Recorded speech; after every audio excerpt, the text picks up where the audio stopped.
হলো আপনাদের যে লাস্ট 4টা ক্লাস নিলাম, 4টা না 3টা, স্যারিমা, হ্যাঁ স্যারিমার উপর একটা প্রশ্ন হবে, তারপরে এক্সপোনেনশিয়াল স্মুথিং আর ইটিএস মিলে একটা প্রশ্ন হবে, হ্যাঁ আর ভোলাটিলিটি থেকে একটা প্রশ্ন হবে। টোটাল প্রশ্ন হবে আপনার হচ্ছে 3টা, হ্যাঁ মার্কস থাকবে 40। রেকর্ডিং কেন? রেকর্ডিং এর দরকার আছে? ও একজনকে অলরেডি অ্যালাউ করে দিছি। রেকর্ডিং এর কি দরকার আছে নাকি? ম্যাডাম আবার একটু রিপিট করেন। জি ম্যাডাম, রেকর্ডিং এর দরকার আছে ম্যাডাম। কেন দরকার আছে? ম্যাডাম দেখা যাচ্ছে যে অনেক সময় অ্যাবসেন্ট মাইন্ডেড হয়ে যায়, তো সেই ক্ষেত্রে আপনার রেকর্ডিংটা আমাদের জন্য একটা বড় একটা মাইল ফলক হয়ে থাকবে আর কি। না সেজন্য একটু কনসেন্ট্রেশন দিয়ে ক্লাস করতে হবে, বুঝতে পেরেছেন? আচ্ছা যাই হোক, একজনকে তো অ্যালাউ করেছি, রেকর্ড না করলেই ভালো, হ্যাঁ কারণ ভোলাটিলিটিটা তুলনামূলক অনেকটা সহজ, আর এখান থেকে যে প্রশ্নটা আসবে সেটাও অনেক সহজ, আর আপনাদের পরীক্ষা সহজই হবে কারণ যেহেতু কম্পিউটারে হবে না, ম্যাডাম ইন্টারপ্রিটেশন টাইপের একটা প্রশ্ন বিষয় হবে। কি যে হুম। আপনার টাইম সিরিজটা তো নর্মালি কঠিন, তো এখন ম্যাথ থাকলে এখানে বোঝা যায় যে এই ম্যাথ গুলো এইভাবে করবো, কিন্তু আসলে প্রশ্নগুলো কি ধরনের হবে বা কিভাবে আনসার করব, জিনিসটা একটু টাফ আর কি।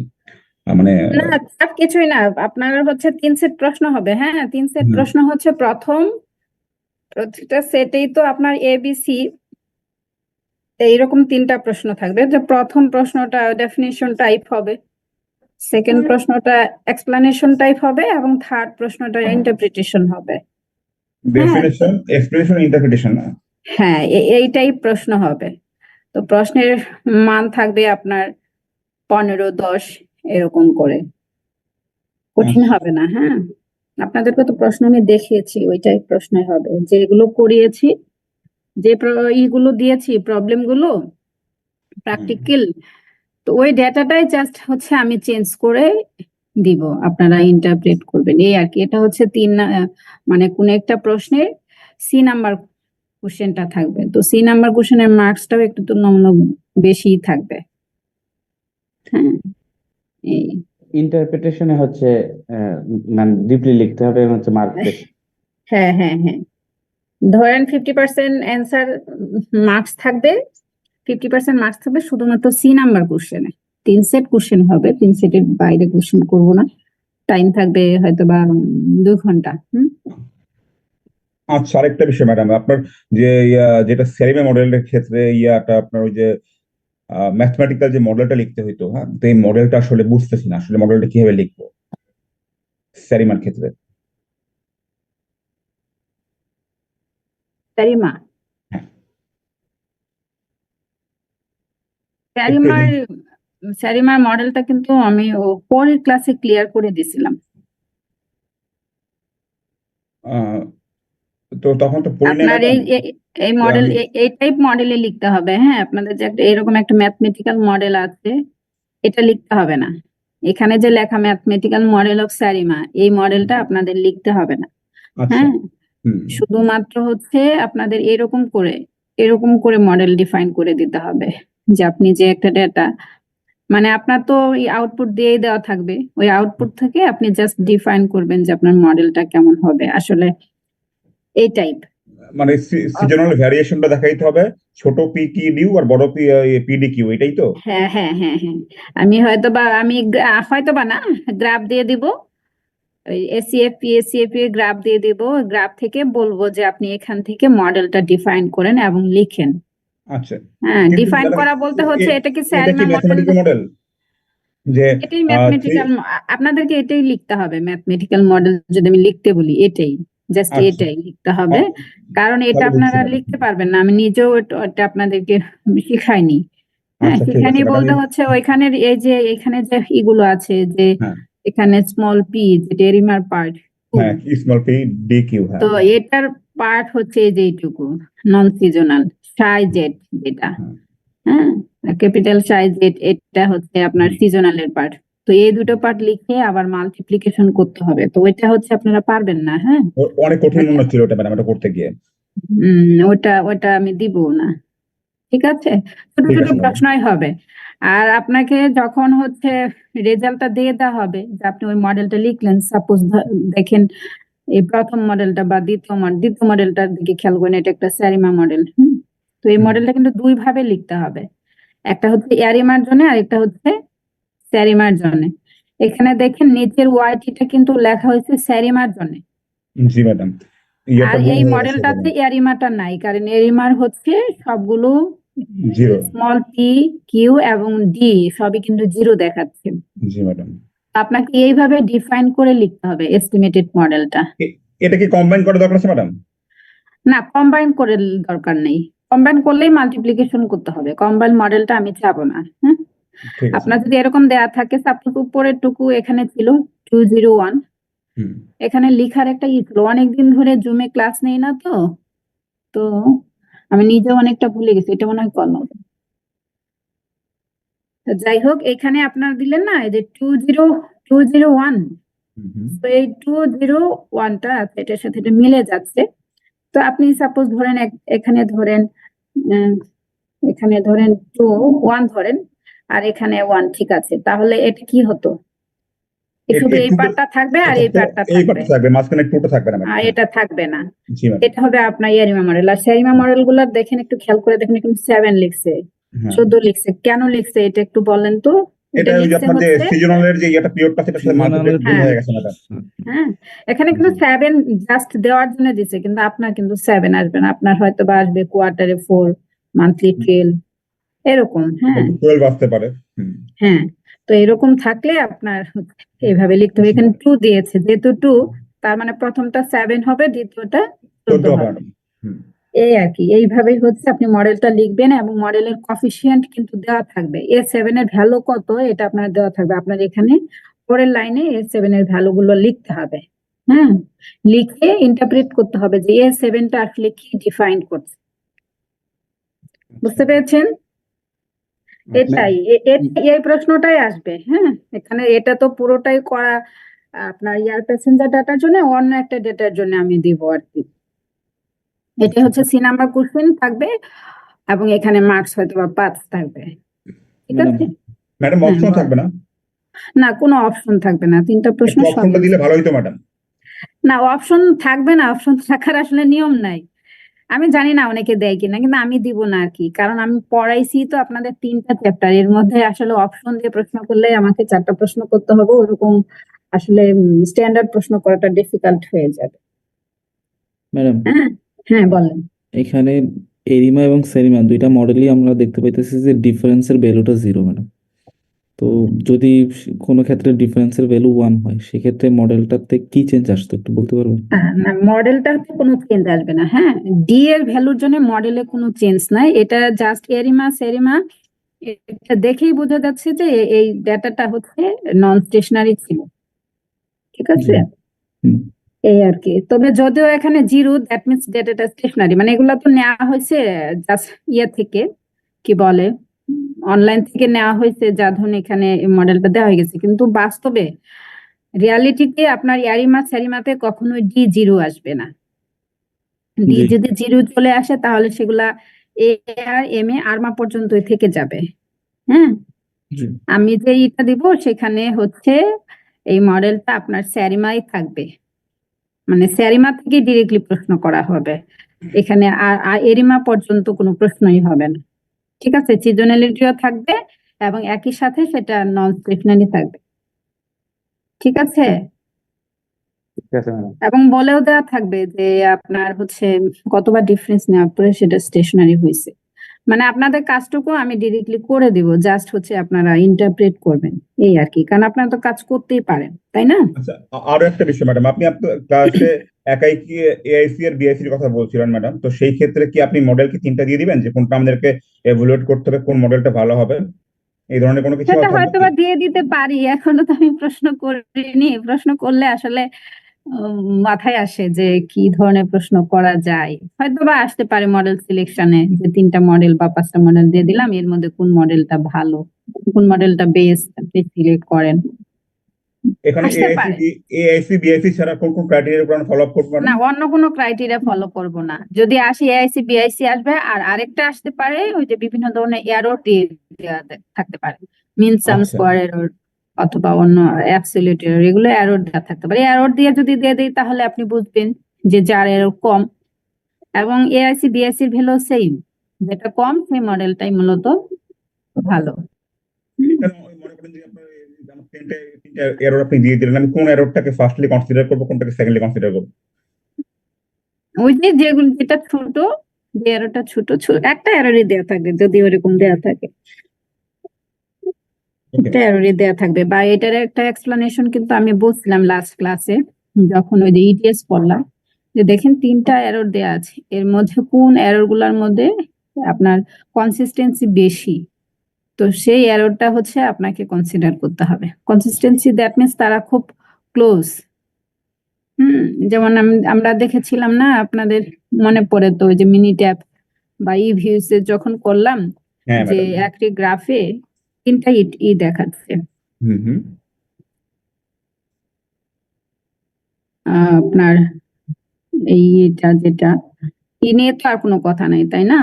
জি ম্যাডাম। এক্সপোনেনশিয়াল, আমি একটু এখন এক্সপোনেনশিয়ালের যে এটা আমি দেখাচ্ছি, সেটা হলো আপনার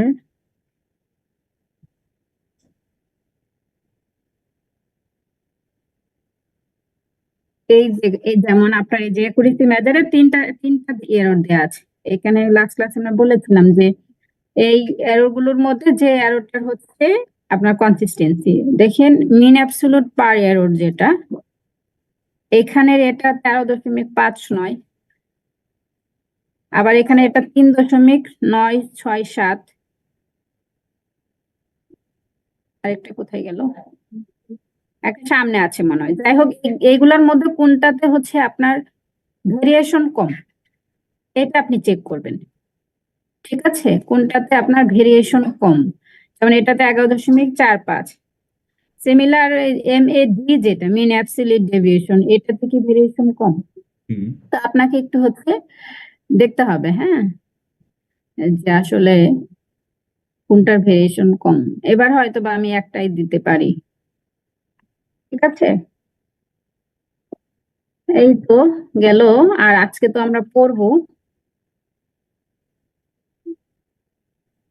ম্যাডাম তাহলে হচ্ছে 3টা কোশ্চেন হচ্ছে, প্রথমটা হচ্ছে ভ্যালিডেশন থেকে, দ্বিতীয়টা হচ্ছে স্যারিমার ওই মডেল, আর 3 নম্বরটা হচ্ছে এক্সপোনেনশিয়াল স্মুথিং এখান থেকে। না না না, প্রথমটা 1 নাম্বারটা হচ্ছে স্যারিমা, ভেরি নাইস। এক হচ্ছে স্যারিমা। ঠিক আছে, হ্যাঁ হ্যাঁ।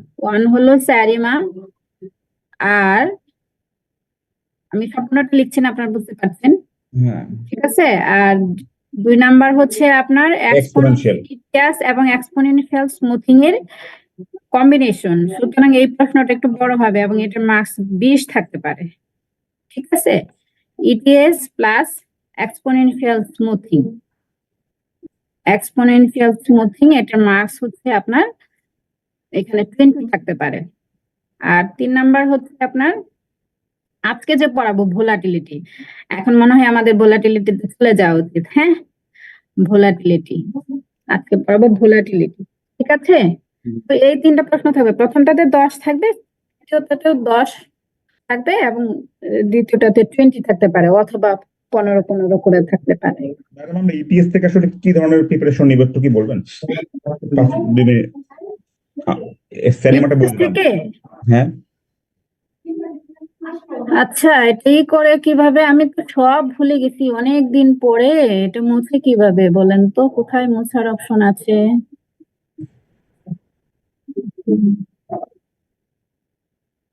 মোছার অপশন কোথায় আছে? সব ভুলে গেছি।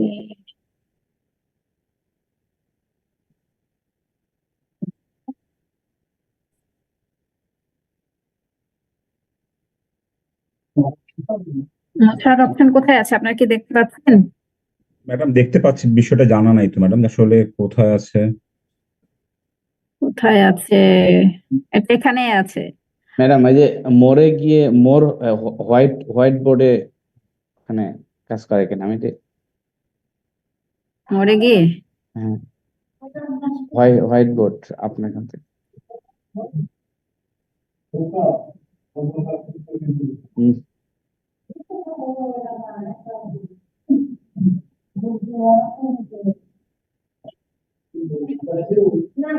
ব্যাক অ্যারো ক্লিক করে দেখতে পারেন। হ্যাঁ, ব্যাক অ্যারো এই রাইট সাইডে উপরে।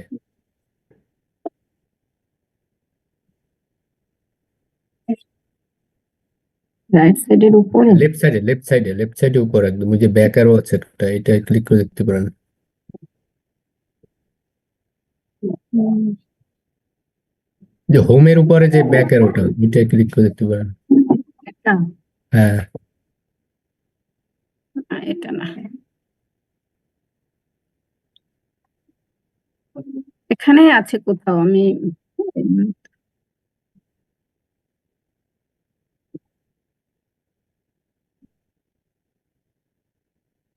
এটা কি আগে ট্রায়াল দিলে ভালো হতো।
দরজাটা লাগানো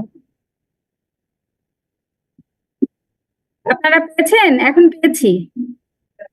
আমি আসলে অনেক দিন ধরে হচ্ছে জুমে কোনো ক্লাস নেই না, যার ধরুন সব ভুলে গেছি। এখানে দিলে ওই রাইট সাইডটাতে আসে আর কি। ওকে, আমরা এখন শুরু করি, ঠিক আছে? আপনারা কি আমাকে শুনতে পাচ্ছেন? জি ম্যাডাম, শোনা যাচ্ছে। ওকে,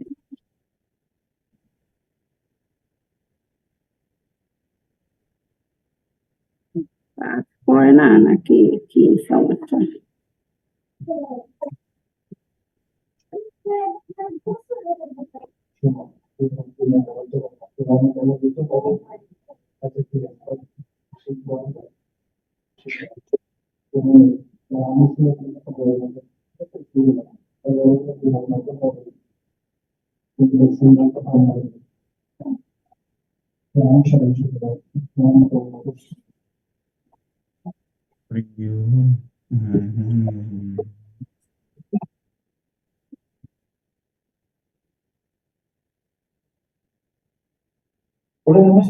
আচ্ছা, আমি ক্লাস শেষে একটু বলছি, হ্যাঁ, ইটিএস এর উপরে আসলে কি ধরনের প্রশ্ন হতে পারে, ক্লাসটা আমার মনে হয় শেষ করে দেওয়া উচিত, ঠিক আছে? একটা জিনিস আপনারা হচ্ছে একটু খেয়াল করেন, সেটা হচ্ছে গ্রাফটার দিকে তাকান, হ্যাঁ। দেখতে পাচ্ছেন তো? জি ম্যাডাম, দেখা যাচ্ছে। এটা হচ্ছে দেখেন এই জায়গাটাতে এটা হচ্ছে একটা মূলত ভোলাটিলিটিটা হচ্ছে ডিরেক্টলি স্টক মার্কেট ডেটার উপর অ্যাপ্লাই হয়। হ্যাঁ, স্টক মার্কেট ডেটা মূলত ভোলাটিলিটি কাজ করে। সেটা হচ্ছে আপনি জাস্ট এই গ্রাফটাতে একটু চেক করে দেখেন যে একই সময় কি হয়েছে, তাদের ভেরিয়েন্সটা হচ্ছে কমছে বা বাড়ছে। হ্যাঁ, এবং এই ভোলাটিলিটিতে আমরা কোনো মিনকে চিন্তা করব না। যেমন ধরেন এখানে মিন বোঝা যাচ্ছে হচ্ছে 0%।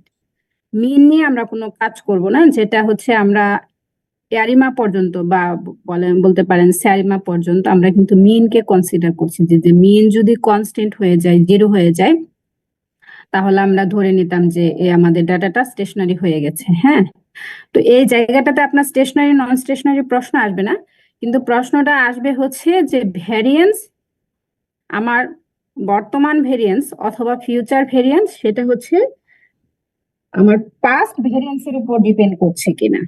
হ্যাঁ, এটাই হচ্ছে আমরা দেখব যে ভ্যারিয়েন্সটা পাস্ট ভেরিয়েন্সের উপর ডিপেন্ড করছে কিনা এবং সেই ভেরিয়েন্সটা কম বা বেশি।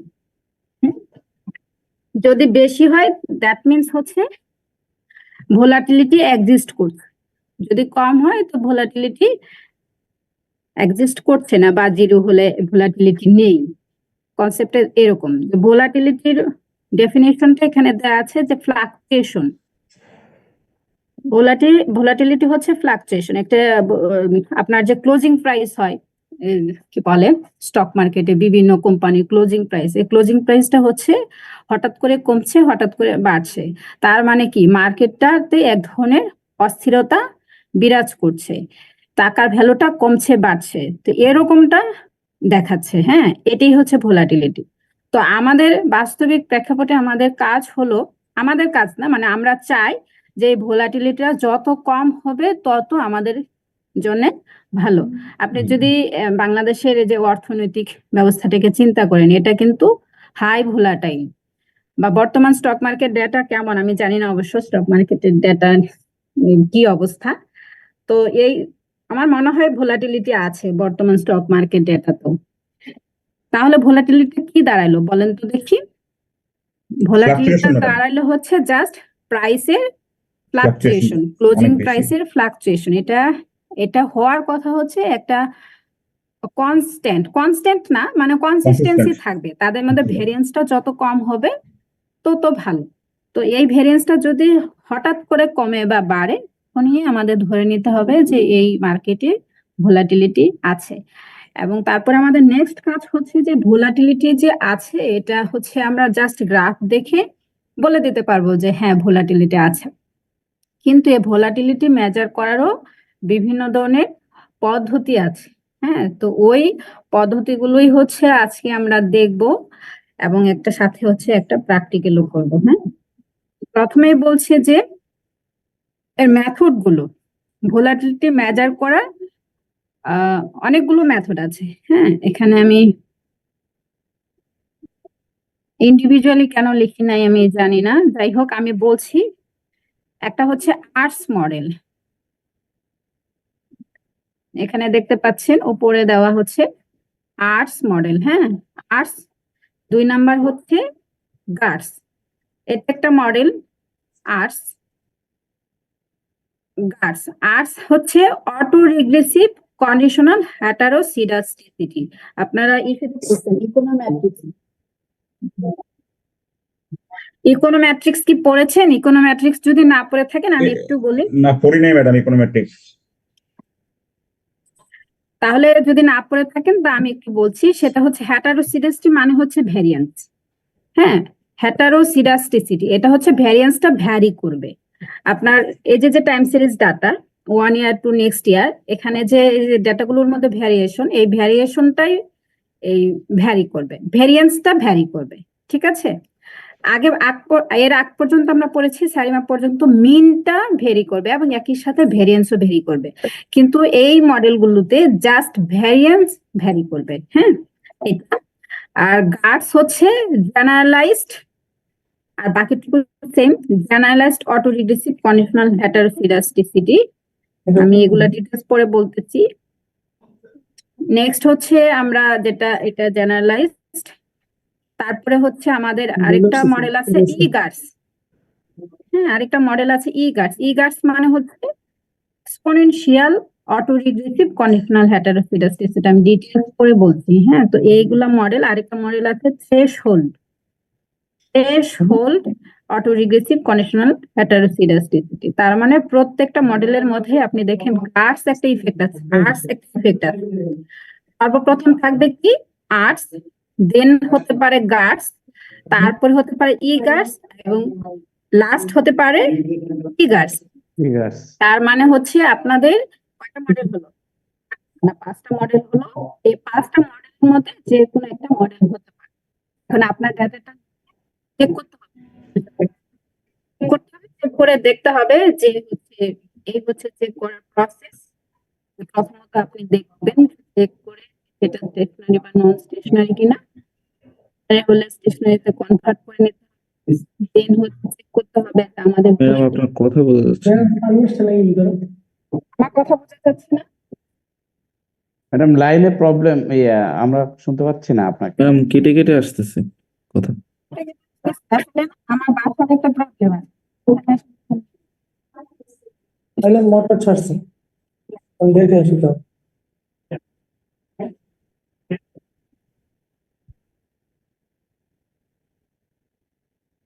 এখন শোনা যাচ্ছে?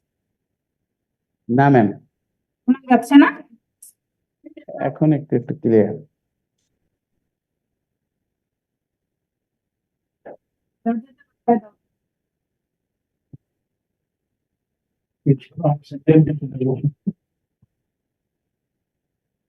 হ্যালো, শোনা যায়? জি ম্যাডাম, এখন ঠিক আছে।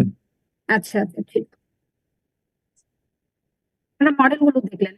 এখন আমাদের নেক্সট কাজ হচ্ছে যে আমরা একটা ডেটা সেটের মডেলটা ম্যাডাম আবারও প্রবলেম করতেছে সেম।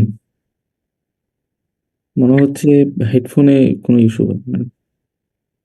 সারা বললে কি পাবেন কিনা। এখন সারা শোনা যায়? এটা অনেক শব্দ হবে।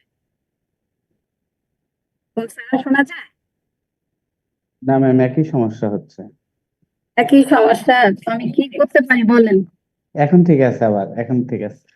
এটা আসলে নেটের সমস্যার জন্য এরকম হচ্ছে। হ্যাঁ, এত কষ্ট করে একটু করেন। Yes. আচ্ছা, আমাদের ফার্স্ট অফ অল কাজটা হচ্ছে মডেলটা সিলেক্ট করব। হ্যাঁ, যে কোন মডেলটা হবে। তারপরে ওই একই প্রসেস আগের মতো ওই মডেলটার কফিসিয়েন্ট গুলো এস্টিমেট করব। দেন হচ্ছে এস্টিমেটেড কফিসিয়েন্ট গুলো দিয়ে এস্টিমেটেড মডেলটা লিখবো। তারপরে কোন মডেলটা বেস্ট, যে মডেলটা আমরা বেস্ট মডেল বের করলাম সে বেস্ট মডেলটা দিয়ে আমরা হচ্ছে ফোরকাস্ট করব। এই হচ্ছে কাজ। তো এই পর্যন্ত পেরেছেন আসলে যে ভোলাটিলিটি আমরা কেন করব? ক্লিয়ার?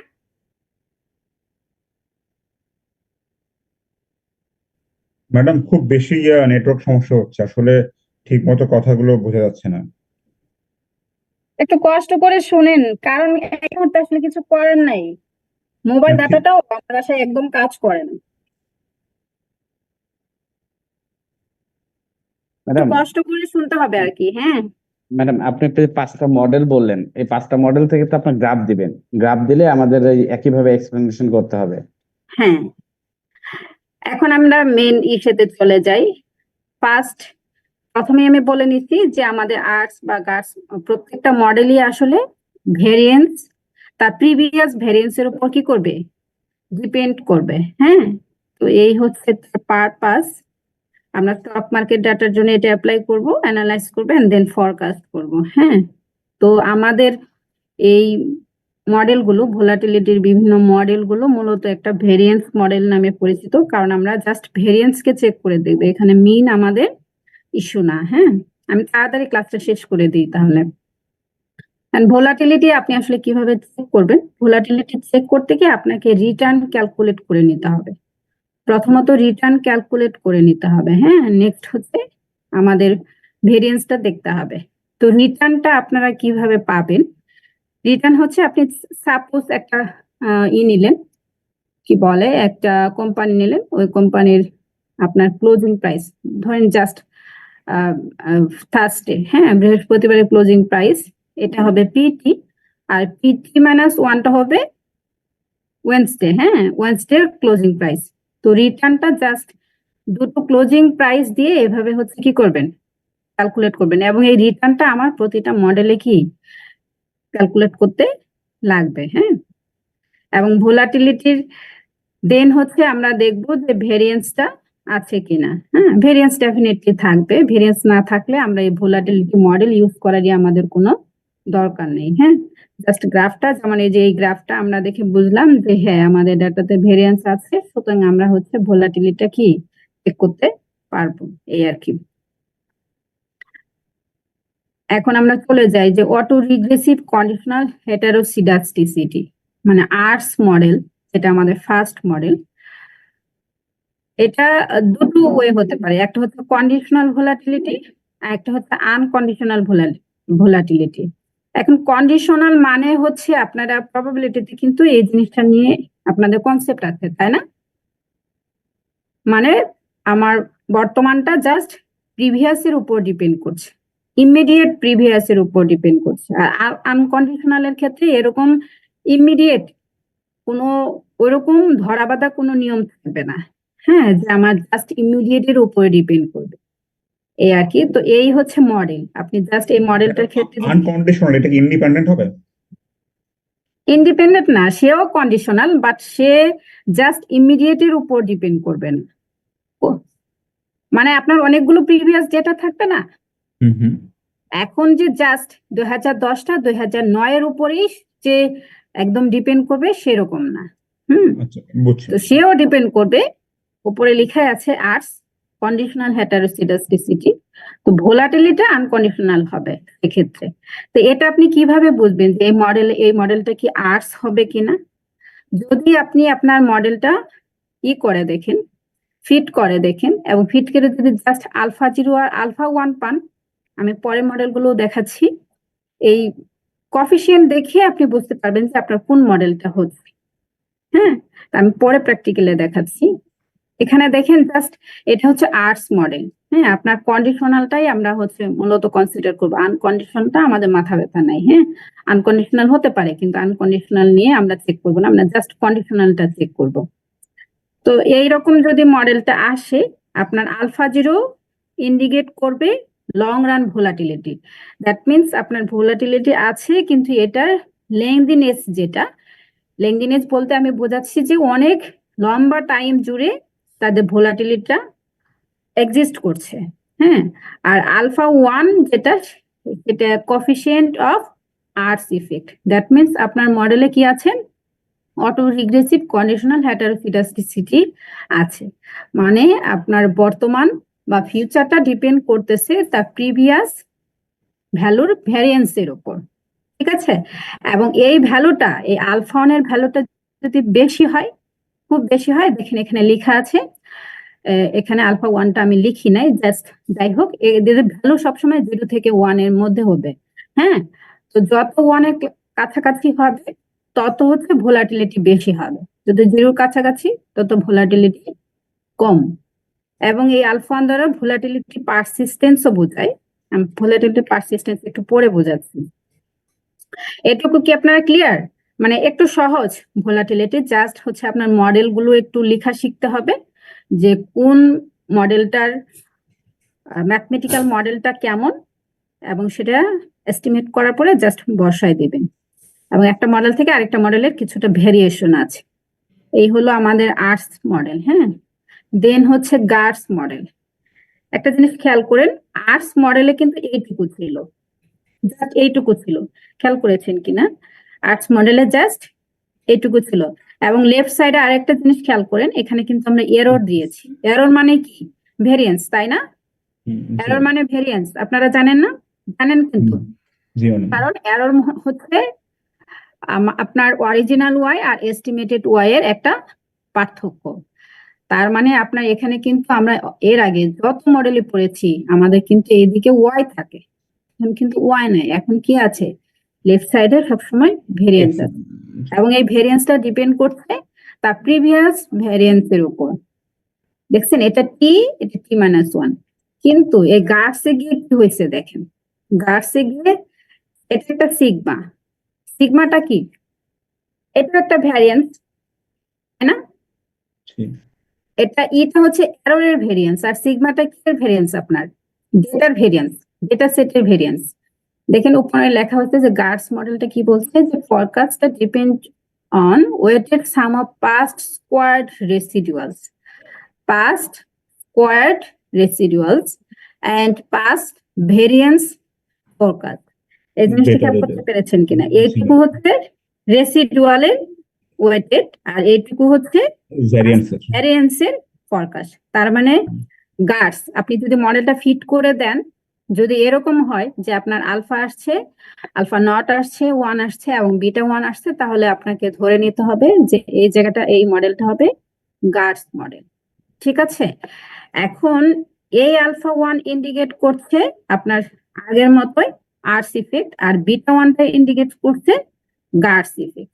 ঠিক আছে, এবং আলফা 1 আর বিটা 1 দুটো যদি আপনি সাম করেন তাহলে আপনি ভোলাটিলিটি পারসিস্টেন্সটা পেয়ে যাবেন। আমি আবারও বলছি, ভোলাটিলিটি পারসিস্টেন্সটা সব জায়গায় আসতেছে, আমি একটু বলে দেই যে ভোলাটিলিটি পারসিস্টেন্স হচ্ছে এক ধরনের কম্পারেটিভ, মানে আপনি দুটো টাইম পিরিয়ড নেবেন, দুটো টাইম পিরিয়ডের মধ্যে হচ্ছে কম্পেয়ার করবেন যে কোনটা তুলনায় কোনটা ভালো বা কম। এখানে একটা টেবিল দেওয়া আছে, দেখেন একটা কোম্পানি নেওয়া হচ্ছে, এটা অন্য একটা ইসের, যে বাংলাদেশ এক্সপোর্ট ইম্পোর্ট, এটা একটা ব্যাংক। তো এটার ভোলাটিলিটি পারসিস্টেন্স কোভিড এর সময় দেখাচ্ছে 9.2, আর কোভিড নন কোভিড এর সময় দেখাচ্ছে 0.85। তার মানে ভোলাটিলিটি কম কোথায়, নন কোভিড এর সময়। তো এই সময় ভালোটা কি ছিল, তাদের মধ্যে ভোলাটিলিটি কম ছিল, অস্থিরতা কম ছিল। তো এইভাবে যদি আপনি কম্পেয়ার করে দেখেন জাস্ট কোভিড এর সময় কোন কোম্পানিটার হচ্ছে ভোলাটিলিটি সবচেয়ে বেশি ছিল, দেখেন 1 আছে, অনেক জায়গায় 1 আছে, তাই না? এই আইডিএলসি, ইফাত, এই কোম্পানিগুলোর ভোলাটিলিটি সবচেয়ে বেশি ছিল, ম্যাক্সিমাম 1ই হতে পারে, 0 থেকে 1। তো এইভাবে আপনি হচ্ছে এটা দেখতে পারবেন। ঠিক আছে, কম্পারেটিভ আলোচনা।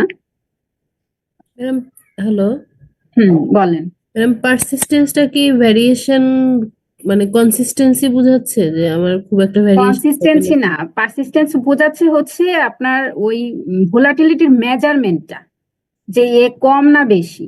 ভোলাটিলিটির এই পারসিস্টেন্সের ভ্যালু যত বেশি হবে ভোলাটিলিটি তত বেশি হবে। ঠিক আছে, আর ওখানে লেখা ছিল রিলেটিভ পারসিস্টেন্স, মানে হচ্ছে রিলেটিভ পারসিস্টেন্স মানে আপনার কম্পায়ার দুটো পিরিয়ডের কম্পারিজন। ঠিক আছে, উপরে একটা ফাইন্যান্সিয়াল ক্রাইসিস আর নিচেটা হচ্ছে ওভারঅল পিরিয়ড। এখানে ফাইন্যান্সিয়াল বলতে এটা আমার একটা কাজের একটা অংশ, আমি জাস্ট উঠাইছি যে ফাইন্যান্সিয়াল বলতে কোভিড টাইমটাকে ইন্ডিকেট করা হয়েছে, ওভারঅল বলতে হচ্ছে কোভিড নন কোভিড দুটাই। কিন্তু নর্মালি ভোলাটিলিটি হচ্ছে জাস্ট আপনার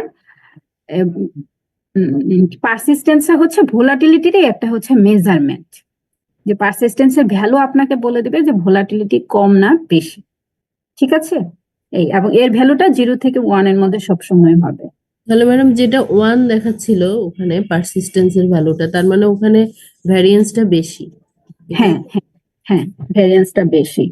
ভ্যারিয়েন্স বেশি বলতে তার বর্তমানটা তার প্রিভিয়াস গুলোর উপর অনেক অনেক অনেক ভেরিয়েশন করছে। আচ্ছা, মানে যা- প্রিভিয়াস ভ্যালুগুলো প্রেজেন্ট ভ্যালুর উপর মানে প্রেজেন্ট ভ্যালুটা প্রিভিয়াস ভ্যালুর উপর বেশি ডিপেন্ড ডিপেন্ড করছে এবং তাদের মধ্যে ভ্যারিয়েশনটাও অনেক বেশি। আচ্ছা, আচ্ছা, এই হলো আমাদের গার্ডস মডেল। নেক্সট হচ্ছে এই গার্ডস মডেলটা আবার দুই ধরনের হতে পারে, একটা হচ্ছে সিমেট্রিক গার্ডস আর একটা হচ্ছে অ্যাসিমেট্রিক গার্ডস। যদি সিমেট্রিক গার্ডস হয়, সিমেট্রিক গার্ডস বলতে বোঝাচ্ছে তার অবস্থানটা আপনার মার্কেটের অবস্থানটা ভালো মন্দ দুটোই, আমরা বলি না যে আপনি কেমন আছেন, তো মোটামুটি আছি, ভালো মন্দ মিলেই আছি। এরকম সিমেট্রিকের কনসেপ্টটা হচ্ছে এরকম, স্টক মার্কেটটা যে লম্বা টাইমটা আমরা কনসিডার করছি ওই টাইমটার মধ্যে হচ্ছে তারা ভালো আছে আবার হচ্ছে ব্যাড অবস্থায়ও আছে। হ্যাঁ, এবং তাদের অবস্থানটা হচ্ছে সিমেট্রিক। তো সিমেট্রিক হলে জাস্ট গার্ডস মডেল হবে, হ্যাঁ। তো এই গার্ডসটাই হচ্ছে সিমেট্রিক, কিন্তু বাস্তবে আপনি রিয়ালিটির ক্ষেত্রে যদি চিন্তা করেন সেটা আসলে সিমেট্রিক কখনো হয় না, হয় কিন্তু সিমেট্রিক হওয়ার চান্স খুব কম। একটা মার্কেট যে সবসময় স্মুথলি রান করবে এরকম সিচুয়েশনটা আসলে রিয়ালিটিতে খুবই কম। বেশিরভাগ সময় তারা কি হয়, বিভিন্ন কারণে অ্যাসিমেট্রিক হয়ে যায়। যে সাপোজ ধরেন মার্কেটের খারাপ অবস্থাটাই বেশি, স্টক মার্কেটে কোনো একটা কোম্পানির খারাপ দিকটাই বেশি যাচ্ছে, আবার অনেক সময় একটা কোম্পানিতে ভালো দিকটাও থাকতে পারে, হ্যাঁ। তো এবং ভালোর পরিমাণটাই হচ্ছে বেশি। তো এ ধরনের অ্যাসিমেট্রিক সিচুয়েশন আপনাকে দুটো মডেল কনসিডার করা যেতে পারে, একটা হচ্ছে ইগার্স আর আরেকটা হচ্ছে টিগার্স। ইগার্স হচ্ছে এক্সপোনেনশিয়াল, আর নেক্সট হচ্ছে টিগার্স আছে যেটা হচ্ছে থ্রেশহোল্ড অটো রিগ্রেসিভ। তো অ্যাসিমেট্রিক হলে আপনার এই জায়গায় কিন্তু একটা প্রশ্ন আসতে পারে যে হচ্ছে আপনার কখন আপনি অ্যাসিমেট্রিক মডেল গুলো ইউজ করবেন এবং কেন ইউজ করবেন। এগুলো একটা ওই যে বি নাম্বার প্রশ্নটা কিন্তু আমি আবার বলছি এক্সপ্লানেশন টাইপের প্রশ্ন থাকবে, বি এ হচ্ছে ডেফিনেশন টাইপ প্রশ্ন থাকবে, এবং সি হচ্ছে আমি যে এই ডেটাটা দিয়ে যে আউটপুট দিব ওই আউটপুটের ইন্টারপ্রিটেশন থাকবে, হ্যাঁ। তো এখানে হচ্ছে এসিমেট্রিক মডেল ই গার্ডসটা আপনি ইউজ করবেন। এটা বলছে দেখেন যে একটা মার্কেটে গুড নিউজ এবং ব্যাড নিউজ যখন are not equal, that means মার্কেটের অবস্থাটা যখন কি থাকবে না, ভালো এবং খারাপ দুটো ইকুয়াল থাকবে না, তখন আপনারা কি করবেন, এই ই গার্ডস মডেলটা ইউজ করবেন, হ্যাঁ। এবং এর মডেলটা দেখেন এখন আবার নতুন কিছু টার্ম অ্যাড হয়েছে, পুরোই রেড মার্কিং করা, ডেল্টা দিয়ে দুটো একটা হচ্ছে এটা একটা রেসিডুয়াল না রেসিডুয়াল নিয়েছে, এবং একই সাথে এই রেসিডুয়াল থেকে আবার তার এক্সপেক্টেড রেসিডুয়ালটা কি করছে, মাইনাস করছে। তো দুটো মিলেই আবার একটা কি আসছে, ডিফারেন্স আসছে। এবং লেফট সাইডে আরেকটা জিনিস খেয়াল করেন, আমাদের আগে সবসময় আমরা আগের মডেলগুলোতে খালি কিন্তু অ্যারোটা দিয়েছিলাম, এখন কিন্তু তার আগে একটা লগ না হয়েছে।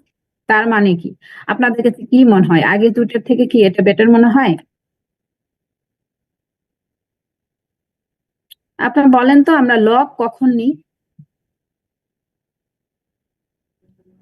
লগ আমরা কখন নিই? সাপোজ আমাদের কাছে একটা ডেটা আছে নন লিনিয়ার ডাটা, তো আমরা যদি লিনিয়ারে ট্রান্সফার করতে চাই তাহলে আমাদের লগ দিয়ে কিন্তু আমরা একটা ট্রান্সফার করতে পারি, লগারিদমিক ট্রান্সফরমেশন বলে।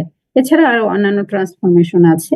দ্যাট মিনস আমার ডেটাটাকে স্মুথ করার জন্য, লিনিয়ারে কনভার্ট করার জন্য আমি লগ ট্রান্সফর্ম ইউজ করতে পারি, হ্যাঁ। তো এক্ষেত্রে ওরা একটা লগ নিয়েছে এবং দুটো রেসিডুয়ালের ডিফারেন্স নিয়েছে, তার সাথে কফিসিয়েন্ট দিয়েছে ডেল্টা। এই ডেল্টাকে বলতেছে ওরা লেভারেজ প্যারামিটার। এটা একটু কমপ্লিটলি ডিফারেন্ট। বলেন লেভারেজটা কি? লেভারেজ বলতেছে যে আমার ফিউচার যে রিটার্নটা আসবে, রিটার্ন সম্পর্কে আমি যেটা বললাম যে ফিউচার রিটার্ন আর পাস্ট রিটার্নের মধ্যে নেগেটিভ রিলেশনশিপ থাকবে। সাপোজ ধরেন হচ্ছে আপনার বর্তমান যেটা আছে বা পাস্ট যেটা আছে সেটা পজিটিভ, তো ফিউচারটা আসবে নেগেটিভ, তার মানে তাদের রিলেশনশিপটা কি হবে, নেগেটিভ হবে, তাই না? ছোট আমি বলছি পাস্ট হচ্ছে তাদের যে ভ্যালুটা ছিল এটা ধরলেন বড়, তাহলে ফিউচারটা আসলো ছোট, তাহলে তাদের মধ্যে যে ভেরিয়েশনটা, সে ভেরিয়েশনটা কি আসবে, নেগেটিভ ভেরিয়েশন আসবে না? নেগেটিভ ভেরিয়েশন আসবে, তাই তো নাকি? হ্যাঁ, এই জি ম্যাম। নেগেটিভ ভেরিয়েশন দিয়েই আপনি বুঝতে পারবেন যে আপনার এখানে ইগার্স মডেলটা হবে কিনা, হ্যাঁ। লেভারেজ ইফেক্ট বলছে যে দুটোর মধ্যে নেগেটিভ কোরিলেশন। হ্যাঁ, এখন নেগেটিভ কোরিলেশন থাকলে ভালো নাকি না থাকলে ভালো?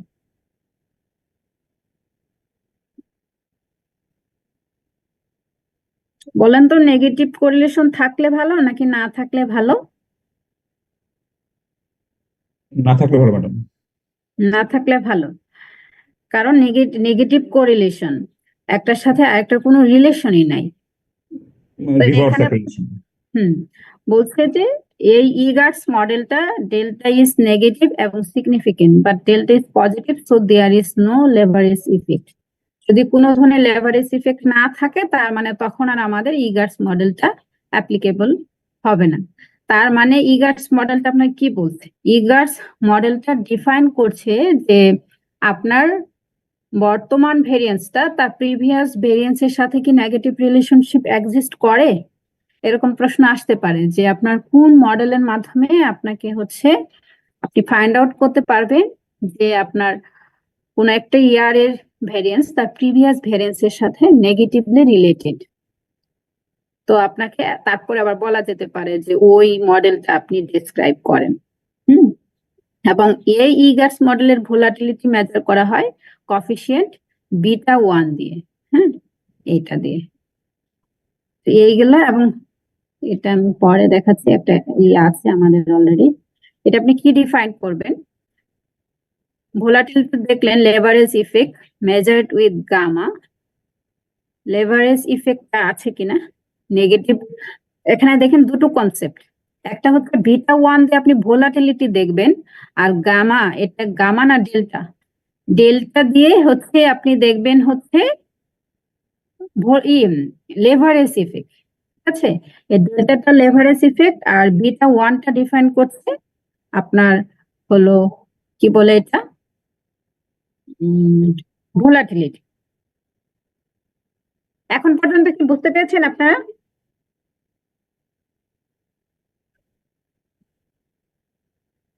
একটু রেসপন্স করেন, বুঝতে পেরেছেন এখন পর্যন্ত? ম্যাডাম একটু কঠিন কঠিনই মনে হচ্ছে। একটু কঠিন মনে হচ্ছে? হ্যাঁ, একটু অনেকে বাসায় এটা অনেকে একটু হয়তো বা কমপ্লিটলি বুঝছে। ডিফারেন্ট, তো হুম। একটু ডিফারেন্ট। তবে বাসায় গিয়ে যদি আরেকবার একটু স্টাডি করেন আর প্র্যাকটিক্যালটা দেখেন তাহলে হচ্ছে এটা হয়ে যাবে, ক্লিয়ার হয়ে যাবে। ম্যাডাম এইগুলো আরেকটা পরীক্ষায় আসলে আসলে অ্যান্সার করা টাফ হয়ে যাবে। আপনাদের উদ্দেশ্যে একটু বলে দেই, আমাদের একটা মিটিং হয়েছে, মিটিং এ কিন্তু একটা ডিসিশন হয়েছে যে আপনাদের ফাইনাল পরীক্ষাতে মোবাইল নট অ্যালাউ, মানে আপনারা মোবাইল নিয়ে পরীক্ষার হলে ঢুকতে পারবেন না। সুতরাং পরীক্ষার জন্য কিন্তু খুব ভালো প্রিপারেশন রাখতে হবে। আপনারা অনেকেই আমার থেকে সিনিয়র আছেন, আমি কিন্তু ওরকম করে বলতে পারি না, তারপরে যতটুকু বলি তো আমি হচ্ছে, এবং ফাইনাল আপনারা জানেন আমাদের সাথে আরেকজন করে শিক্ষক থাকে। তো ফাইনাল পরীক্ষাটা একটু সিরিয়াসলি নিতে হবে। হ্যাঁ, মোবাইল একদম নট অ্যালাউ, মোবাইল অ্যালাউ করা হবে না, ক্লাসরুমের ভিতরেই নেওয়া হবে না, আর পরে যেতে হবে। ঠিক আছে, যাই হোক আপনি গামা দিয়ে ডিফাইন করবেন যে আপনার কি বলে লেভারেজ ইফেক্ট আছে কিনা। এখানে আমি কেন সিমেট্রিক ভোলাটিলিটি লিখছি, এগুলা হবে কি বলে লেভারেজ, লেভারেজ হবে, এগুলা লেভারেজ হবে। হ্যাঁ, গামা জিরো মানে symmetric volatility, gamma greater than zero volatility positive, gamma less than zero volatility negative. ও আচ্ছা, ভোলাটিলিটি বা একই কথা বলছে। নেক্সট হচ্ছে threshold. Threshold autoregressive conditional heteroscedastic, এটাও অ্যাসিমেট্রিক। হ্যাঁ, এটাও অ্যাসিমেট্রিক। তো আপনার অ্যাসিমেট্রিকের জন্য দুটো মডেল, একটা হচ্ছে ইগার্স আর একটা টিগার্স। এখন কিন্তু আপনার আসলে কোনটা কখন ইউজ হবে, এখানে রেড মার্কিং করা দেখেন, দেখাচ্ছে যে the variance is directly model and does not use the natural log like the EGARCH model. এই দুটোর মধ্যে জাস্ট একটু পার্থক্য, দুটোর কনসেপ্ট সিমিলার, মডেলের মধ্যে একটু ভেরিয়েশন আছে। ইগার্সে হচ্ছে আপনাকে লগ নিতে হয়েছে, এখানে একটা ন্যাচারাল লগ ছিল। এররের ভেরিয়েন্সে এখানে কোনো লগ নাই। হ্যাঁ, এবং এটা গুড নিউজ ব্যাড নিউজ এই টাইপেরই, ওই আগেরটার মতোই। এখন আপনার জিনিসটা আসলে গুড হবে না ব্যাড হবে, এটা ডিফাইন করবে এই ডি এর মাধ্যমে, এই ডি এইটুকুর মাধ্যমে। হ্যাঁ, আপনারা চিন্তা করেন না, এই মডেল গুলো আপনাদের দেওয়া থাকবে। হ্যাঁ, তবে ম্যাথমেটিক্যাল মডেলটা লেখা শিখে আসতে হবে। ঠিক আছে, এই ডি এর ভ্যালু যদি 1 আসে তাহলে বলতে হবে যে আপনার ডেটাটা ভালো ছিল না, আর যদি 0 আসে তাহলে পুরো এই টার্মটুকুই আর থাকবে না, তার মানে হচ্ছে আপনার মার্কেটটা কি ছিল, গুড ছিল। আর এসিমেট্রি ডিফাইন করবে গামার মাধ্যমে। গামা যদি পজিটিভ হয় তার মানে এটা হচ্ছে এসিমেট্রিক পজিটিভ, আর 0 হলে সিমেট্রিক হবে, এবং এটার ভোলাটিলিটি মেজার করা হচ্ছে এইটুকুর মাধ্যমে। হ্যাঁ, তো এই গেল হচ্ছে আপনার 5টা মডেলের থিওরি। থিওরি যতটুকু বুঝতে পেরেছেন আমি একটু সামারি করি। আর্টস মডেলটা জাস্ট আর্টস মডেলে কোনো ধরনের কি থাকবে না, ডেটার ভেরিয়েশন থাকবে না, এররের ভেরিয়েশন থাকবে। হ্যাঁ, আর্টস মডেলে জাস্ট এররের ভেরিয়েশন থাকবে, গার্ডস মডেলে ওয়েটেড সাম থাকবে এবং সেক্ষেত্রে ডেটার ভেরিয়েশন থাকবে। এই দুটাই সিমেট্রিক। আর যেটা এসিমেট্রিক সেটা হচ্ছে EGARCH model asymmetric model, TGARCH asymmetric model. EGARCH মডেলে কি থাকবে, একটা ল্যাভারেজ ইফেক্ট থাকবে।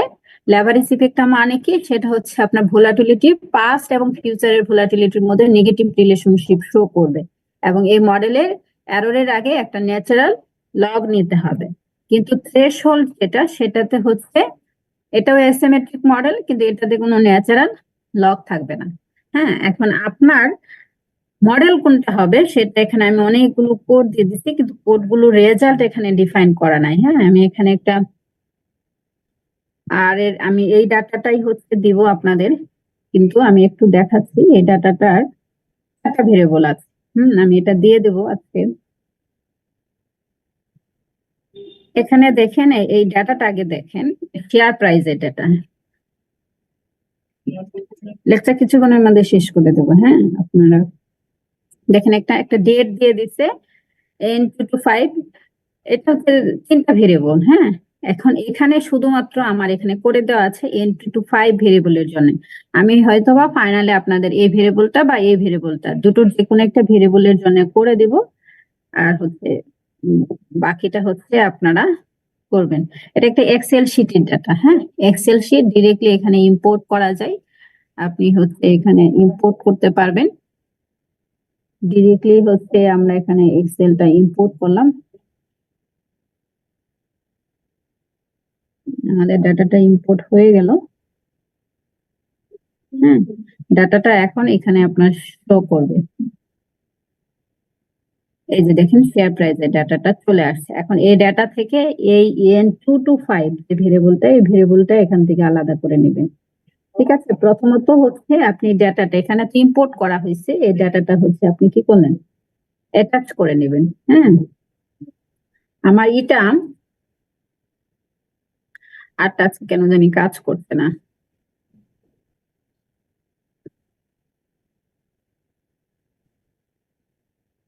আমি এটা দিয়ে দেবো আপনাদের, একটু বাসায় প্র্যাকটিস করবেন। হ্যাঁ, প্র্যাকটিস করে ইন্টারপ্রিটেশনটা একটু শিখবেন।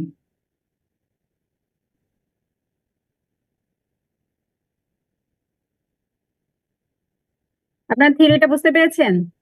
ম্যাডাম, ইন্টারপ্রিটেশন গুলো একটু সমস্যা, এগুলো আসলে কোনো সমস্যা নাই, আপনি খুব ভালো পরীক্ষা দিবেন আমি জানি, কোনো সমস্যা নাই। হ্যাঁ,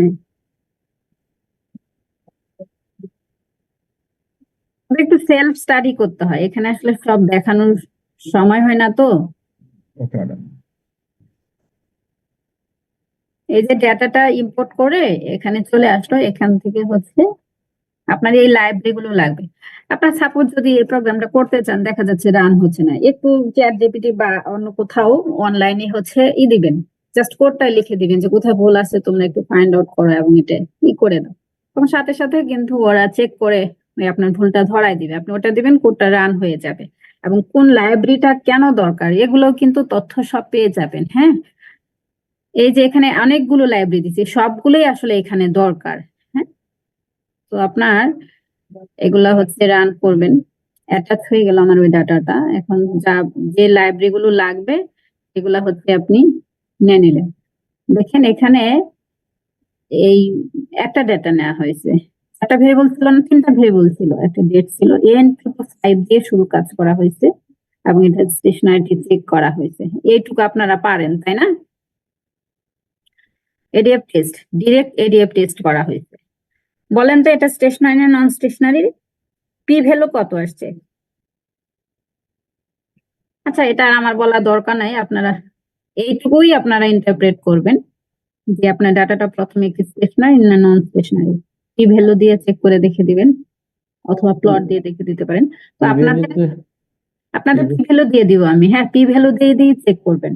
ম্যাডাম এইখানে এটা একটা যদি জিনিস এটা যদি 5% হয় তাহলে টাই হয়ে গেল 0.4968 একদম তো মানে এটাকে তো টাই 0.5 বলা যায় আর কি। 95% আপনি তো সেক্ষেত্রে তো নন স্টেশন তখন এরকম কনফিউশনে ভ্যালু পড়বেন, আপনার কি বাড়ায় দিবেন বা 0.49 কমায় দিবেন, আপনার লেভেল অফ সিগনিফিকেন্স তখন বাড়াবেন বা কমাবেন।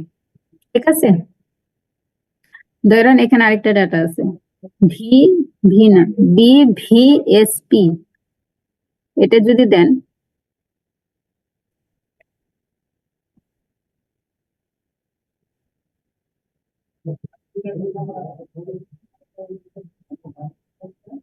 BVSP, এটা দিলে কি আসে?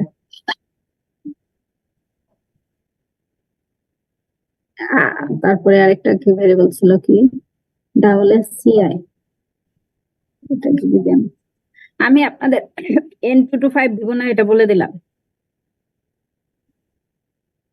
আপনার 3টার জন্য করে দেখবেন, এই দুটার ক্ষেত্রে কিন্তু ডিফারেন্ট আসছে। হ্যাঁ, হ্যাঁ 95% কিন্তু খুব সহজেই করে দিতে পারবেন। এখন এটা তো আপনার নন স্টেশনারি আসছে। হ্যাঁ, ম্যাডাম এটাতে কি পরীক্ষায় কি শুধু পি ভ্যালুটা দিয়ে দিবেন? হ্যাঁ, এই যে এইটুকু পুরাটাই হয়তো বা দিয়ে দেবো, বা পি ভ্যালু দিয়ে দিব শুধু। ম্যাডাম সিগনিফিকেন্ট লেভেলটা কত দিবেন? 95 ওটা আমি বলে দিব 95% বা 99% বা 99% ম্যাডাম কখনো দিব না। 99% আসলে ডিসিশন না, খুব কঠিন। পি 95%ই বেশিরভাগ সময় থাকবে। আমিও পি 95% দিয়ে দিতে পারি। হ্যাঁ, ম্যাডাম পি ভ্যালুটা দিয়ে কি গ্রাফ দিবেন? পি ভ্যালু গ্রাফ দিব না, যে ডিরেক্ট পি ভ্যালু দিয়ে দিব। আচ্ছা পি গ্রাফও ভ্যালু দিব দিয়ে ম্যাডাম এটার কারণ ওগুলা শিখে আসছেন। ইন্টারপ্রিটেশনটা কিভাবে লিখতে হবে এটাই তো একটু ইন্টারপ্রিটেশনটা আপনারা লিখবেন, আপনারা একটা নাল হাইপোথিসিস ধরবেন, অল্টারনেটিভ হাইপোথিসিস ধরবেন, ধরে লিখবেন পি ভ্যালু আপনার এই কি বলে কোশ্চেন থেকে পি ভ্যালু আসছে এত, তাহলে আপনার নাল হাইপোথিসিস কি অ্যাকসেপ্ট হলো না রিজেক্ট হলো? রিজেক্ট হয়ে গেল ম্যাডাম। তো যদি রিজেক্ট হয়, কেন রিজেক্ট হলো, এই কস্টটা আপনাকে দিতে হবে। ঠিক আছে, ঠিক আছে আচ্ছা। ম্যাম। তারপরে আপনি তো ওই যে আবার নিলেন, এই দেখেন কি বলছে, ডিফারেন্স নেওয়ার পরে তাদের এই গ্রাফটা আসছে, এই গ্রাফটাতে কি ভ্যালু আছে, গ্রাফটাতে কি হচ্ছে আপনার, এটা কিন্তু স্টেশনারিটি করার পরে কিন্তু আপনাকে এই করতে হবে। ফার্স্ট স্টেপ ছিল আমাদের স্টেশনারিটি চেকিং। ঠিক আছে, ফার্স্ট স্টেপটা ছিল স্টেশনারিটি চেকিং। আপনার স্টেশনারি না থাকলে আপনাকে স্টেশনারিতে কনভার্ট করতে হবে। দেন হচ্ছে আপনার ভোলাটিলিটি আছে কিনা। হ্যাঁ, এখন এই স্টেশনারিটি চেক করার পরে স্টেশনারি ডাটাটা এই ভোলাটিলিটি কি আছে? আছে ম্যাডাম। ভোলাটিলিটি আছে, দ্যাট মিনস আপনি এখন কোন মডেলটা অ্যাপ্লিকেবল হবে সেটা ইউজ করবেন। হ্যাঁ, এটার কোড গুলা খুবই সহজ। জাস্ট আর্ক টেস্ট লিখলেই আর্টস ইফেক্ট আছে কিনা আপনি দেখে নিতে পারেন। দেখেন এখানে ARCH effect, no ARCH effect, এটাও আপনাকে লিখতে হবে নাল হাইপোথিসিস দিয়ে, যে নাল হাইপোথিসিস লিখবেন there is no ARCH effect, alternative লিখবেন যে আর্টস ইফেক্ট এক্সিস্ট। তারপরে এখানে দেওয়া আছে কাই স্কোয়ারের ভ্যালু দেওয়া আছে এবং একই সাথে পি ভ্যালু দেওয়া আছে। আমি আপনাদেরকে বলবো আপনার এখানে কাই স্কোয়ার ভ্যালু দিয়ে হচ্ছে আপনারা আপনাদের ডিসিশন মেক করবেন। একটা কাই স্কোয়ারের টেবিল রাখবেন সাথে। হ্যাঁ, কাজ করে আমাদের বিভিন্ন বইয়ের নিচে আছে, অথবা আপনারা হচ্ছে অনলাইনে কাজ করে টেবিলটা নেবেন। কাজ করে কাই স্কয়ারের ক্ষেত্রে ডিগ্রিজ অফ ফ্রিডম যে দরকার, আমরা ডিগ্রি এই যে ডিগ্রিজ অফ ফ্রিডম এখানে 12 দিয়ে দেওয়া আছে। ম্যাডাম ঠিক আছে, এখানে নাল হাইপোথিসিস আছে হচ্ছে নো আর্টস ইফেক্ট, আর পি ভ্যালু আসছে ওরা কিন্তু এটা হাইপোথিসিস ধরছে, এটা ডিসিশন যে এটা তা না। না, সেটাই বলছি, ডিসিশন তো উল্টো আসলো, নাল হাইপোথিসিস রিজেক্টেড হয়ে গেল। হ্যাঁ, ওরা বলছে নাল হাইপোথিসিস আপনাকে ধরতে হবে there is no ARCH effect, এটাই নাল হাইপোথিসিসটা ধরে দিয়েছে। এই যে এর আগে পি ভ্যালুতে দেখলেন না অল্টারনেটিভ হাইপোথিসিস স্টেশনারি, তার মানে আপনার নাল হাইপোথিসিস ধরতে হবে নন স্টেশনারি। এটা কিন্তু কোনো ডিসিশন না, এটা আপনারা ডিসিশন মনে করেন, এটা কিন্তু ডিসিশন না, এটা আপনার জানার সুবিধার্থে ওরা বলে দিয়েছে যে আপনাকে নাল হাইপোথিসিস নন স্টেশনারি ধরতে হবে। এখানেও বলে দিয়েছে যে নাল হাইপোথিসিস আপনাকে ধরতে হবে যে no ARCH effect. Alternative hypothesis তার মানে হচ্ছে আর্টস ইফেক্ট এক্সিস্ট করছে। হ্যাঁ, এই তো আপনি দেখেন এই যে এখন তার মানে আপনাকে এই ভ্যালুটা দিয়ে আপনাকে ডিসিশন মেক করতে হবে। আর্টস ইফেক্ট কি আছে? আর্টস ইফেক্ট কি আছে? কি মনে হয় আপনাদের? এই মুহূর্তে তো কাজ স্কয়ার ভ্যালু আমাদের কাছে নাই, পি ভ্যালু কি বলছে? পি ভ্যালু বি অনেক ভ্যালু থেকে ছোট। আসিফ ছোট আছে ম্যাডাম, ম্যাম, তো যেহেতু null null hypothesis hypothesis rejected. Rejected null hypothesis rejected, rejected that means তাদের মধ্যে কি আছে? আরসি ইফেক্ট নাই। আছে। আছে আসিফ আচ্ছা আচ্ছা হ্যাঁ, আচ্ছা যাই হোক কনফিউশন বাজায় দিয়েছেন। ওকে, সমস্যা নাই, বাসায় একটু প্র্যাকটিস করবেন। হ্যাঁ, নেক্সট হচ্ছে আপনার গার্ডস। এখন দেখেন এই যে আর্টস দিয়ে ওটা দিলেও হতো, এই গার্ডস। তারপরে দেখেন এটা কিন্তু আমি আর্টস এর জন্য আর মডেলটা আমি কিন্তু দেইনি ওখানে। এটা বলছে, এটা ডিসিশন আসছে নো আর্টস ইফেক্ট, কোনো আর্টস ইফেক্ট নেই। আচ্ছা, দ্যাট ঠিক মিনস এখানে গার্ডস করা হয়েছে। হ্যাঁ, তো গার্ডস করলে আপনি মডেলটার দিকে তাকান, আমাদের গার্ডস মডেল, গার্ডস মডেল, এই দেখেন গার্ডস মডেল। আপনি সিমিলার ওয়েতে দেখতে পারেন, alpha 0 alpha 1 beta 1, alpha 0 alpha 1 beta 1, alpha 0 alpha 1 beta 1। দেখতে পাচ্ছেন এই যে এরকম কোফিসিয়েন্টও আসবে। ডিসিশন কি আসছে আমি জানি না, কিন্তু আপনি এটা ফাইন্ড আউট করবেন। হ্যাঁ, কাই স্কয়ারের ভ্যালু দিয়ে যে আপনার কোনো আর্টস ইফেক্ট আছে কিনা। যদি আর্টস ইফেক্ট থাকে তাহলে আর্টস এর কোফিসিয়েন্ট বের করবেন। এখানে জাস্ট আর্টস লিখে দিলেই হবে গার্ডস এর জায়গায়। হ্যাঁ, সব কোড একই। এবং তারপরে আপনি এগুলো আগেও করছি, মডেল স্পেসিফাই করবেন। হ্যাঁ, মডেল স্পেসিফাই, যেমন এই মডেলটাকে এখন আপনি ফিট করবেন। আপনি বললেন গার্ডস আছে এবং গার্ডস মডেলের কোফিসিয়েন্ট বের করছেন। এখন গার্ডস মডেলের ভ্যালুগুলো লাগবে না, গার্ডস মডেল ফিট করতে হবে। তো ফিট করলেন ইউ গার্ডস স্পেসিফিকেশন, এটা বলছে you GARCH specification variance model GARCH order 1 1। এই জিনিসটা আপনি কোথায় থেকে পাবেন? গার্ডস অর্ডার 1 1, এটা কোথায় থেকে পাবেন? আগের কোফিসিয়েন্টটা দেখলেন না? আলফা 0 আলফা 1 বিটা 1 ছিল না? হ্যাঁ ম্যাডাম, এখানে দেখেন alpha 0 alpha 1 beta 1, alpha 1 beta 1, তার মানে কি 1 1। এই আলফা 0 এটা তো জাস্ট কোফিসিয়েন্ট, এটা ধরবেন না। এখানে যদি এ টু বি টু আসতো তাহলে আপনার গার্ডস মডেলটা হতো 2 2। ঠিক আছে? 2 হুম, তো এইভাবে হচ্ছে আপনার এখানে কি আসলো, ভেরিয়েন্স মডেলটা আসলো 1 1, আর মিন মডেল সবসময় কি আসবে? মিন মডেল 1 1, এগুলো 1 1 হবে। হ্যাঁ, এটা সবসময় সেম হবে। তো এটা আপনি দিলেন, তখন গার্ডস ফিট দিলে ওরা কোফিসিয়েন্ট, ম্যাডাম 1 1 আর 2 2 এর মধ্যে পার্থক্য কি? ওই যে আপনার কোফিসিয়েন্ট, এখানে কোফিসিয়েন্ট কত আসছে এইটাতে, এই কোফিসিয়েন্টের উপরে ডিফাইন করতে হবে আপনাকে। এই যে এটা কোফিসিয়েন্ট, আপনি কিন্তু দেখেন এখানে গার্ডস যখন লিখছিলেন, গার্ডস যখন লিখছিলেন আমি ট্রেস ইকুয়াল টু ফলস দিয়েছি। তার মানে হচ্ছে ওরা ওদের মতো করে আমাকে মডেলটা দিয়ে দিবে। হ্যাঁ, তো ওরা যখন ওদের মতো করে মডেলটা দিল তখন কিন্তু ওরা মডেল দিচ্ছে কি A1 আর B1, এটা কিন্তু গার্ডস মডেলের A1 B1। এখানে যদি আরো আসতো, ধরেন A2 B2 আসতো, বা A2 সাপোজ A1 A2 আসতো, তখন আপনার এটা কিন্তু আর 1 1 থাকতো না। 1 2 ঠিক আছে? এই যে গার্ডস অর্ডারটা তখন আর কিন্তু 1 1, যদি A2 থাকতো তাহলে এখানে হচ্ছে 2 1। ঠিক আছে? প্রথমটা A এর জন্য, দ্বিতীয়টা হচ্ছে B এর জন্য। ঠিক আছে? এই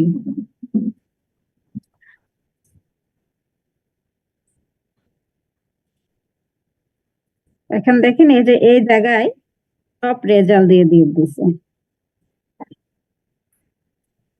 এই যে আমরা যে একটা বের করছি, আমরা যে মডেলটা লিখছি, দেখুন মডেলে কত কিছু আসছে।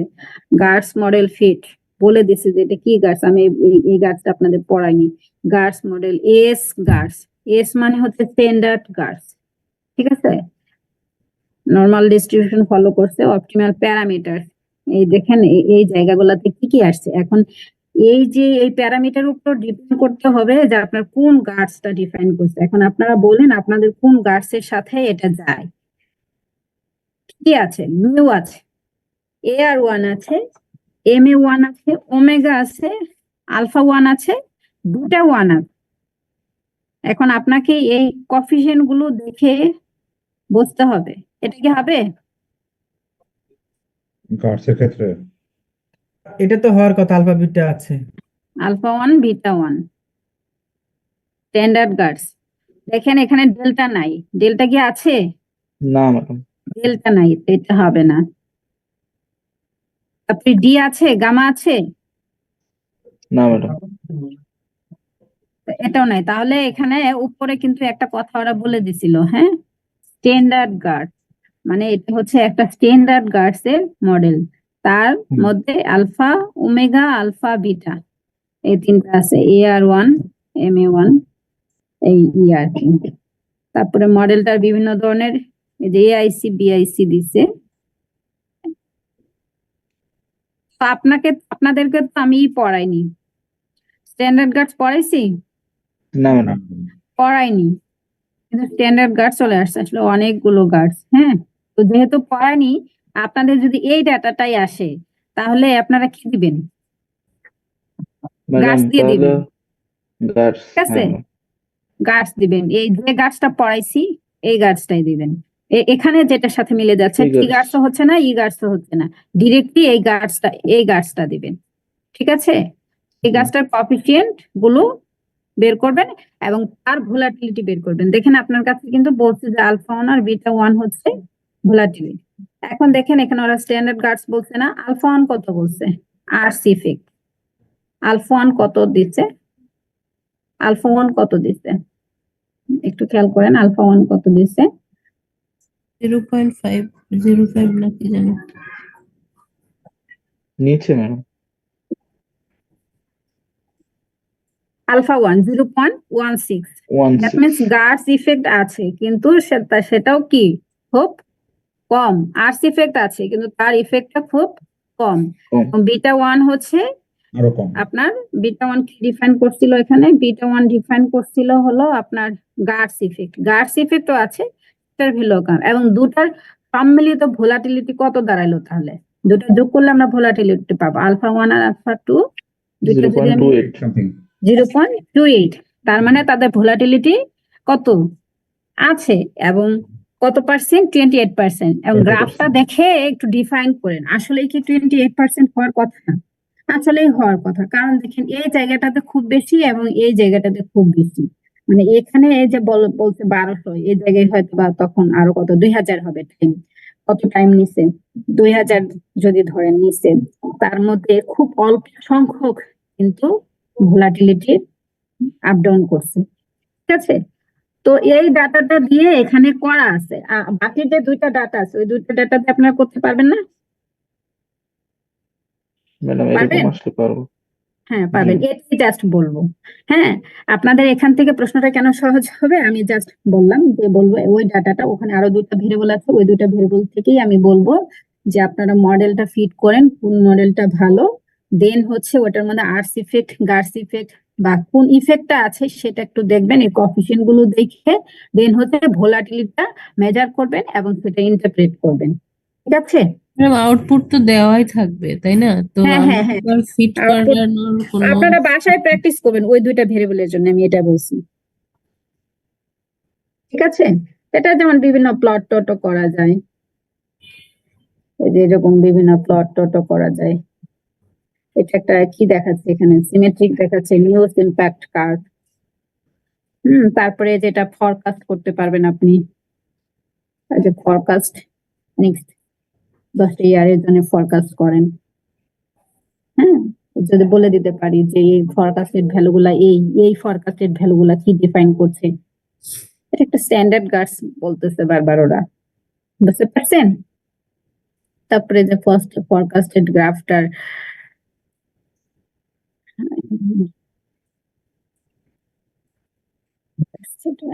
ফিট ইগার্স, পরের গুলা দেয়া আছে, ইগার্স মডেল, বাকি সবগুলোই দেয়া আছে। হ্যাঁ, তো সিমিলার ওয়েতে সবগুলো প্র্যাকটিস করবেন। এখন বলেন কোনো কোশ্চেন আছে? আমি এখন পর্যন্ত যতটুকু দেখাইলাম আপনারা জাস্ট হচ্ছে আপনাদের এখান থেকে কোশ্চেন আসবে, অথবা 15 নাম্বারও থাকতে পারে। হ্যাঁ, আমি আপনাদের মার্কস এর উপরে ডিপেন্ড করব যে আপনারা কি কি মার্কস পেলেন, সেই অনুযায়ী ফাইনাল প্রশ্নটা করতে হবে আমাকে। যদি এখনো খাতা দেখি নাই, খাতা দেখবো আর কি কয়েকদিনের মধ্যে। ফাইনাল পরীক্ষার আগে খাতাটা পেয়ে যাবেন, মার্কস পেয়ে যাবেন। বলেন কোনো কোশ্চেন আছে? ম্যাম এখান থেকে হ্যাঁ। পুরো সিলেবাসটা একটু কাইন্ডলি সাম আপ করবেন ফাইনালে। আমি তো প্রথম ইটা বলে দিলাম, স্যারিমা তো বলে দিলাম। হ্যাঁ, তারপরে আমি এই ভোলাটিলিটি থেকে যেটা হচ্ছে ভোলাটিলিটির ওই যে প্রথম ডেফিনিশন টাইপ, কি কাকে কেন বললে এগুলা এ বি থাকবে, এ থাকবে। আর তারপরে এই যে এরকম যেটা দিয়ে দেবো ডেটা থেকে আমি বলবো যে আপনি মডেলটা লিখেন, এস্টিমেটেড মডেলটা লিখেন, এস্টিমেটেড মডেলটা লেখার পরে সেগুলার কোএফিসিয়েন্ট গুলো ইন্টারপ্রেট করেন এবং ভোলাটিলিটি বের করেন। এই পর্যন্তই দিব। তারপরে যদি আমি ফরকাস্টেড প্লটটা দিই, ফরকাস্টেড প্লটটা কি ডিফাইন করছে, ফরকাস্টেড প্লট পর্যন্ত নাও যেতে পারি, কারণ ওগুলো আসলে ইন্টারপ্রেট করার কিছু নাই, ফরকাস্ট ভ্যালু জি এই ম্যাডাম। পর্যন্তই থাকবে। হ্যাঁ, আর আপনাদেরকে আমি এই টেবিলটা দেখাচ্ছি, আমি সাথে একটা দিয়ে দেবো। এটা হচ্ছে আমার একটা পাবলিশ পেপার অলরেডি হয়েছে। হ্যাঁ, এই পেপারটা আমি দিয়ে দেবো, একটু পড়বেন। এখানে দেখেন লেখা আছে যে বিভিন্ন ধরনের প্রত্যেকটা ডেটার জন্য এই বিভিন্ন মডেল ফিট করা হয়েছে, যে কোন মডেলটা কোন ডেটার জন্য ভালো। তো এখান থেকে এই যে যেমন ইন্টারপ্রেট করা হয়েছে, যে এইখান থেকে এই যেগুলা যেমন ইন্টারপ্রিটেশন করা হয়েছে। হ্যাঁ, এটার একটা পেপারটা দিব, একটু আপনারা পড়েন, আমি পরে দিয়ে দিব এই পেপারটা, আজকে দিয়ে দেবো। ঠিক আছে? ম্যাডাম এগুলো তাহলে আজকেই দিন। হ্যাঁ, আজকে দিয়ে দেবো, এখনই দিয়ে দিই, কারণ আমার পরে আবার ভুলে যায়। আপনাদের কার কোনো কোশ্চেন আছে?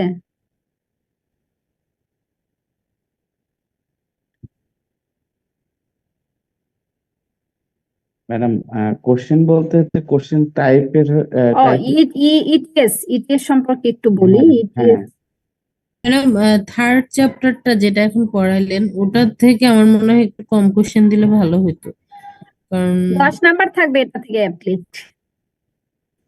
অ্যাটলিস্ট 10 থাকবে। আর ইটিএস এ সেদিন আপনাদের ওই যে এটা পড়াইছিলাম না আমি, এটা দিচ্ছি, কিন্তু এটা সম্পূর্ণ রান করবেন। হ্যাঁ, এটা রান করে এখান থেকে কোন মডেল, ইটিএস এর তো বিভিন্ন মডেল আছে না, এক্সপোনেনশিয়াল স্মুথিং এর 3টা মডেল পড়ছেন আপনারা, সিঙ্গেল এক্সপোনেনশিয়াল, ডাবল এক্সপোনেনশিয়াল এবং ট্রিপল এক্সপোনেনশিয়াল। একটা ডেটা দেবো, ডেটা থেকে আপনাকে বলতে হবে যে কোন এক্সপোনেনশিয়াল মডেলটা হবে, এবং সেই মডেলের ফরকাস্টেড ভ্যালু হয়তো বা দিতে পারি, বা ওই মডেল গুলার মধ্যে কোনটা অ্যাকুরেসি ভালো, কেন ভালো, এই ছোটখাটো প্রশ্ন থাকবে আর কি। এটা না দেখি একটু থিওরিটাতে যাই। থিওরি প্লাস প্র্যাকটিক্যাল দুটোই পড়বেন, 50-50 থাকবে। হ্যাঁ, থিওরি থাকবে 50 আর ইন্টারপ্রিটেশন থাকবে 50, এরকম থাকবে। যেমন আপনাদের এই যে এক্সপোনেনশিয়াল স্মুথিং যে আছে, এখান থেকে 10 নম্বরের এক প্রশ্ন হবে, আর ইটিএস থেকে 10 হবে, টোটাল 20 হবে, তবে সেট একটাই হবে, কম্পারেটিভ টাইপ প্রশ্ন হবে। এখান থেকে যেমন এই 3টা থিওরি আসতে পারে। তারপরে যে এরকম করে আমি একটা ডেটার জন্য বলে দিতে পারি, এরকম করে অ্যাকুরেসি বলে দিতে পারি।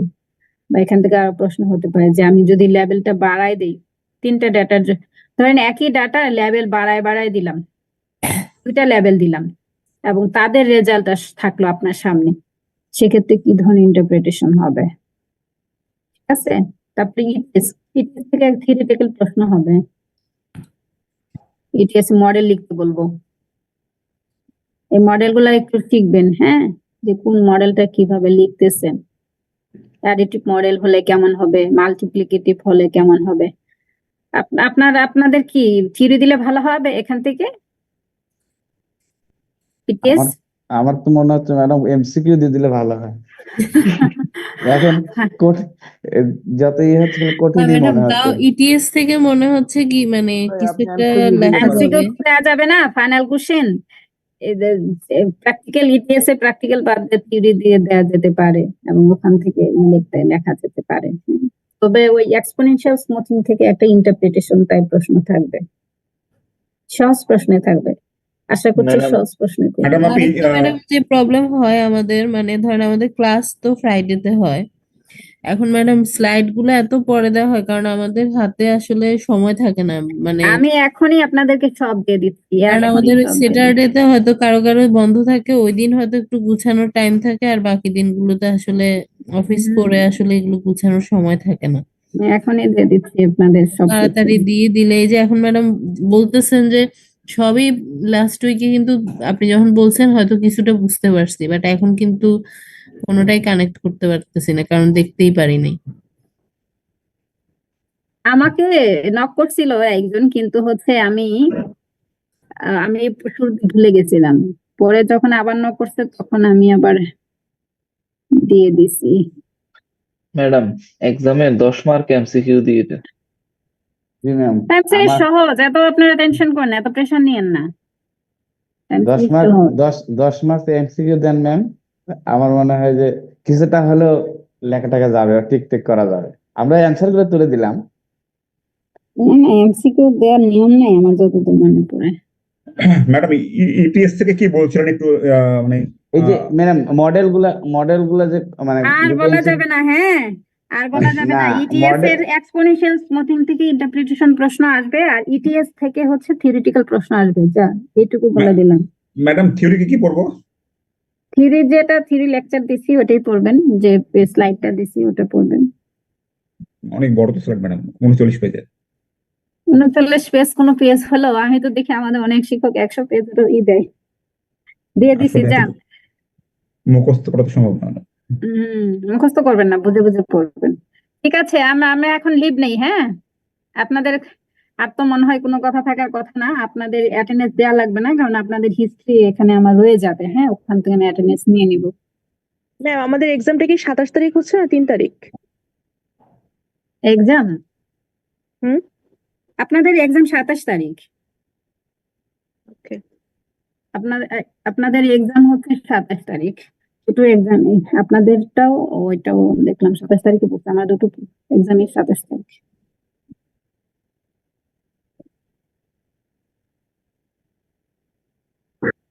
ঠিক আছে, ঠিক আছে। আমি তাহলে লিভ নিচ্ছি। হ্যাঁ, আপনারা ভালো থাকবেন, পড়াশোনাটা একটু ভালো করে করবেন। মোবাইল যেহেতু এলাও না, সুতরাং মোবাইল কাছে রাখবেন না। হ্যাঁ, কোনো নকল টকল করার চেষ্টা করবেন না। একটু ভালো করে প্রিপারেশন নিয়েন। ঠিক ঠিক আছে, আছে ভালো থাকবেন। ম্যাডাম, অসংখ্য ধন্যবাদ ম্যাডাম। ধন্যবাদ। ওকে, ভালো থাকবেন।